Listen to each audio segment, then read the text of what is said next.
오늘 우리에게 주시는 하나님 말씀은 디모데 전서 1장 2절부터 5절까지의 말씀입니다. 우리 함께 한 목소리로 합독하겠습니다. 시작. 믿음 안에서 참 아들 된 디모데에게 편지하노니 하나님 아버지와 그리스도 예수 우리 주께로부터 은혜와 긍휼과 평강이 내게 있을지어다. 내가 마게도냐로 갈 때에 에베소에 머물라 한 것은 어떤 사람들을 명하여 다른 교훈을 가르치지 말며 끝없는 족보에 몰두하지 말게 하려 함이라. 이런 것은 믿음 안에 있는 하나님의 경륜을 이룸보다 도리어 변론을 내는 것이라. 이 교훈의 목적은 청결한 마음과 선한 양심과 거짓이 없는 믿음에서 나오는 사랑이거늘. 아멘.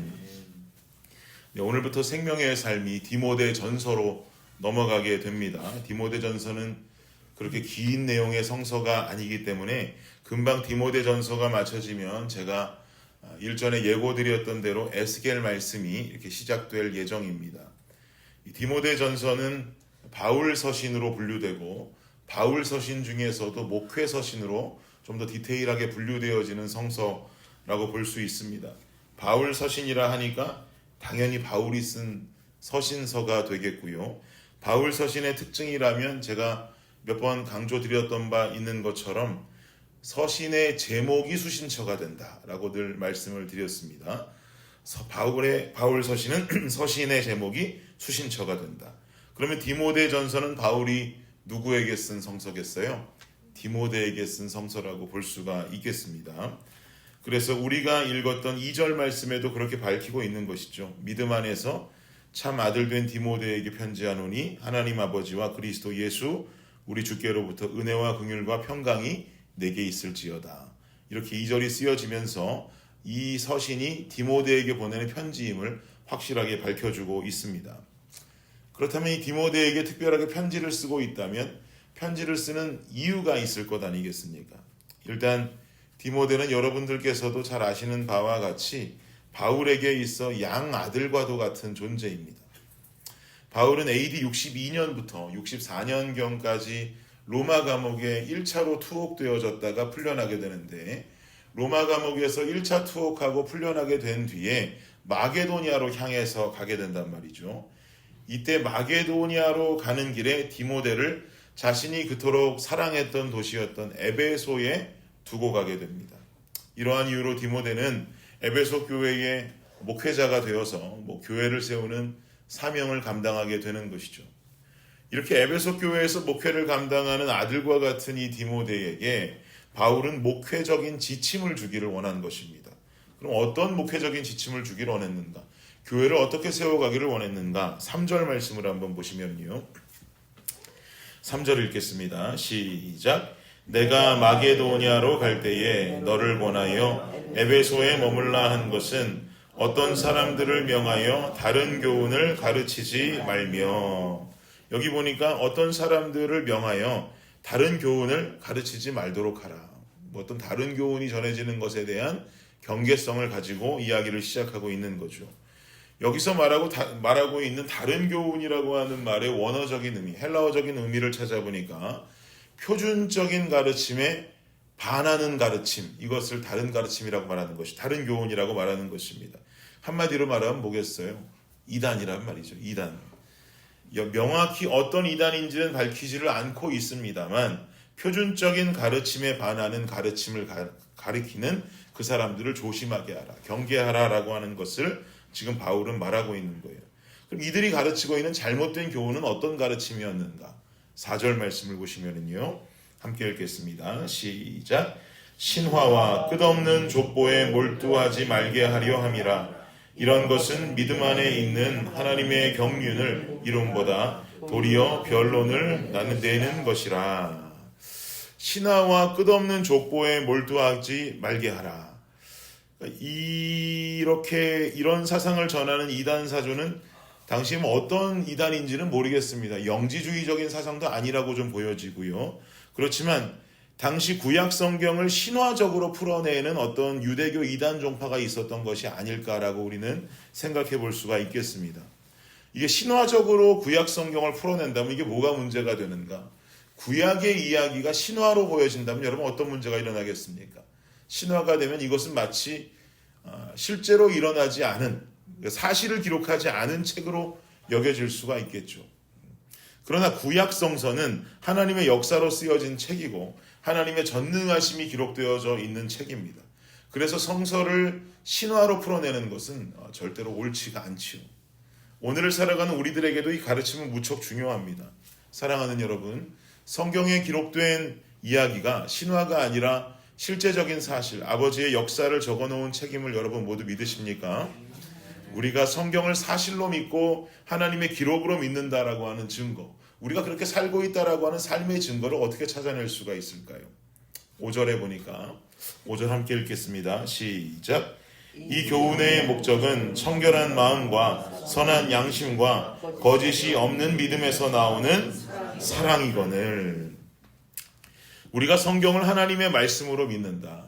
그리고 그 말씀이 신화가 아니라 실제적 사실임을 믿고 따른다라고 하는 증거는 우리 삶에 나타나야 하는 청결한 마음과 선한 양심과 거짓이 없는 믿음에서 나오는 사랑이라 이 말입니다.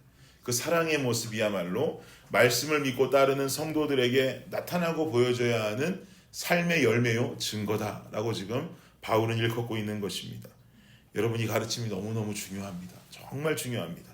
말씀을 읽기만 하고 듣기만 하고 여전히 내 삶에서 나타나는 변화와 믿음에서 우러나는 사랑의 모습이 없다면 우리는 입술로는 이 말씀을 하나님 말씀이다라고 말하고 믿는다라고 여기지만 실상은 그저 신기한 책에 쓰여져 있는 신화와 같은 이야기로 여기고 있는 것일지도 모르겠습니다.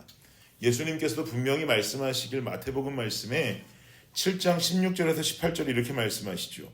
그들의 열매로 그들을 알지니 가시나무에서 포도를 또는 엉겅퀴에서 무화과를 따겠느냐. 이와 같이 좋은 나무마다 아름다운 열매를 맺고 못된 나무가 나쁜 열매를 맺나니 좋은 나무가 나쁜 열매를 맺을 수 없고 못된 나무가 아름다운 열매를 맺을 수 없느니라. 이거 예수님의 가르침입니다. 여러분, 우리의 말과 행동 또한 우리의 성품이 하나님을 믿는 믿음의 증거가 되는 줄을 믿습니다. 내가 사용하는 단어와 말의 수준이 하나님을 믿는 믿음의 수준을 대변합니다. 내가 드러내는 나의 성품이 하나님을 믿는 믿음의 모습을 대변한다라고 여기면서 우리는 삶을 살아야 할 것입니다. 그러니 오늘 사용하는 나의 언어들과 오늘 행동하는 나의 행동들과 오늘 보여지는 나의 성품들을 우리는 거룩한 부담감을 안고 그것을 표현하며 살아가야만 하는 것이죠. 그것이 불편하다 할지라도 우리는 그 모습을 갖추며 살아야 되는 것입니다. 고등학교 때 우리 담임 선생님께서 저희 반 꼴등을 도맡아 하던 친구가 있었는데 시험만 보면 그 친구는 꼴등이에요. 그 친구에게 했던 말이 저는 아주 인상적으로 제 머릿속에 남아 있습니다. 뭐라고 하셨냐면 너는 시험을 볼 때 네가 답이라고 생각하는 번호를 고르지 마라 그러시더라고요. 시험을 볼 때 네가 답이라고 생각하는 번호를 고르지 마라. 네가 생각할 때 이건 분명히 답이 아닌 것 같다라고 하는 번호를 골라서 그것만 체크해라. 그래야 너는 꼴찌에서 탈출할 가능성이 높아진다라고 말씀을 하셨어요. 일리가 있어요, 없어요, 여러분? 일리가 있더라고요. 그 친구는 제가 졸업할 때까지도 꼴찌를 빼놓지 않고 늘 그 자리를 사수해 주었는데 마지막까지도 본인이 답이라고 생각하는 번호들을 적고 시험을 받는가 봐요. 왜 그러겠습니까? 답이라고 생각하는 걸 체크해야 마음이 편안한 것이죠. 본인에게도 말이죠. 그게 공부를 했던 안 했던 그 친구에게 마음 편한 모습일 것입니다. 자기가 생각지 않는 이건 틀린 답일 것 같아라고 하는 것에 체크하는 것은 굉장히 불편한 일이죠. 그렇지만 어쩌면 그 답을 체크하는 것이 그 친구에게는 더 이로운 일이 되었다라고 하는 담임 선생님의 가르침이었던 것입니다. 우리는 인생을 살아온 기간이 짧지 않죠. 모두가 다 긴 시간을 달려가고 있습니다. 예수 그리스도의 보혈로 구속함을 입은 존재들이라고 말하지만 여전히 우리의 삶 속에는 완전한 의로움을 갖추고 있지 않습니다. 완전한 의로움, 모든 완성된 의로움을 갖추고 있는 자들은 아무도 없어요. 그렇기 때문에 우리 안에 여전히 죄성이 있죠. 우리가 세상을 살아온 모습 그대로 우리에게 익숙하고 편안한 대로 생활한다면 우리 삶의 열매는 어쩌면 하나님 원치 않는 행동과 모습들의 열매들이 맺히게 될지도 모르겠습니다. 도리어 지금까지 삶 속에 살아온 습관과 삶 속에 살아왔던 그 모습보다 도리어 불편한 모습이라 할지라도 말씀대로 살아가는 삶을 살려고 몸부림치며 살아가게 되어질 때 그것이 주님 보시기에 정답일 확률이 더 높다는 것이죠. 말씀대로 살아가는 것, 우리의 말과 행동과 성품을 조심하는 것, 내 몸과 마음이 편치 않을지 모릅니다. 그러나 이 편치 않는 모습이 점점 우리가 살아가게 될 때마다 하루 이틀, 한 달, 두 달, 1년, 2년이 될 때마다 이것은 점점 내 모습으로 변하게 될 것이고 이 모습이야말로 하나님께서 기뻐하시는 참된 모습이 되어질 줄을 믿습니다. 청결한 마음과 선한 양심과 또 거짓이 없는 믿음에서 나오는 사랑을 갖추며 올바른 복음과 말씀을 받아들이며 살고 있다라고 하는 증거를 세상 가운데 나타내며 살아가실 수 있는 저와 여러분, 우리 블레싱교회 모든 성도님들의 삶이 되시기를 예수 그리스도의 이름으로 축복합니다. 기도하겠습니다. 주님 감사합니다. 우리 삶에 좋은 열매들이 맺혀지기를 원합니다. 마치 성경을 신화같이 해석하며 삶에서 올바른 열매가 나타나지 않고 오히려 논쟁을 일삼고 다툼을 일삼는 삶의 모습이 아니라 오늘 우리가 말씀에서 본 것과 같이 청결한 마음 그리고 믿음에서부터 우러나는 사랑할 수 있는 마음으로 우리가 이 세상을 그 증거 가지고 살아갈 수 있는 믿음의 백성들이 되게 하여 주시옵소서.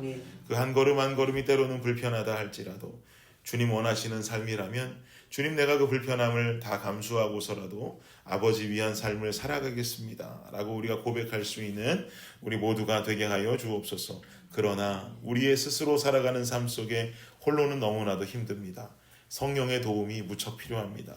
성령께서 순간순간 함께 해주셔서 홀로 힘들게 걷고 있는 우리의 삶 가운데 넉넉히 이길 힘을 성령께서 허락하여 주시옵소서. 오늘 하루가 그리하여 승리하며 그리하여 주님의 기쁨이 되어지는 나의 삶이 될 수 있도록 주님 함께하여 주옵소서.